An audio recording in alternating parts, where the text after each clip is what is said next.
پوچھا گیا ہے شادی کے بعد جو لوگ بیرون ملک چلے جاتے ہیں اور عرصہ بھر نہیں آتے،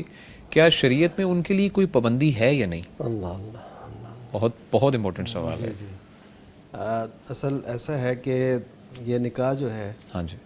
یہ باہمی پیار و محبت اور حسن سلوک اور ایک دوسرے کی چاہت کی تکمیل کا ہاں جی، نام ہے۔ بالکل ایسے ہی۔ تو ہوتا ایسے عموماً کہ باہر لوگ ہوتے ہیں، نکاح ان کا آن لائن کرا دیا جاتا ہے، پھر وہ آتے ہیں ادھر اور کچھ دن وقت گزارتے ہیں، دوبارہ اور واپس پھر واپس چلے جاتے ہیں۔ اور پھر اکثر لوگ ایسے بھی ہوتے ہیں جو انلیگل گئے ہوتے ہیں، ہاں، ان کے اپنے مسائل ہیں، بالکل یعنی وہ شادی کے بعد فوری چلے گئے، اب آنا ادھر سے نہیں ہے، 7 10 سال 8 سال نہیں سال گئے آتے کتنے گزر جاتے ہیں۔ تو یہ سب ایسی صورتیں ہیں جو شریعت اسلامیہ کی روح سے یہ میل نہیں کھاتی۔ ہم ایسے تو نہیں کہہ سکتے یہ سراسر حرام ہے یا ناجائز ہے، بہرحال بیوی بچوں کو ان کا بنیادی حق نہ دینا یہ بہرحال شادی کے جو بندھن ہے اس کے یہ خلاف ہے، کیونکہ نکاح تو ہوتا ہے آپس میں پیار محبت تعلق اور اس کے اظہار کے لیے، آپس کے قریب رہنے کا ہے، بالکل ایسے ہی۔ تو دولت اور اس کو کمانا اور اس کے لیے اتنا اپنی زندگی کو صرف کرنا اور پھر وقت وہاں پہ اتنا گزارنا، آپ دیکھیے کہ شریعت اسلامیہ نے جو ایلا ہے، ایلا کا مطلب یہ ہوتا ہے کوئی اپنی بیوی کے بارے میں قسم کھا لے کہ میں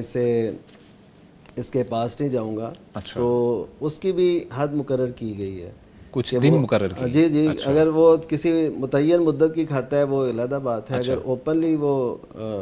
قسم اٹھا لیتا ہے کہ میں جاؤں گا ہی نہیں، جی اچھا، تو اس کے لیے بھی شریعت نے اس کو 4 مہینے کی وہ دی ہے۔ ٹھیک ہے، شریعت نے جی 4 مہینے مدت رکھی ہے، اس سے زیادہ نہیں کر سکتا۔ تو اس سے یہ پتہ چلتا ہے کہ 4 مہینے کم از کم ہونا، اس لیے بعض جو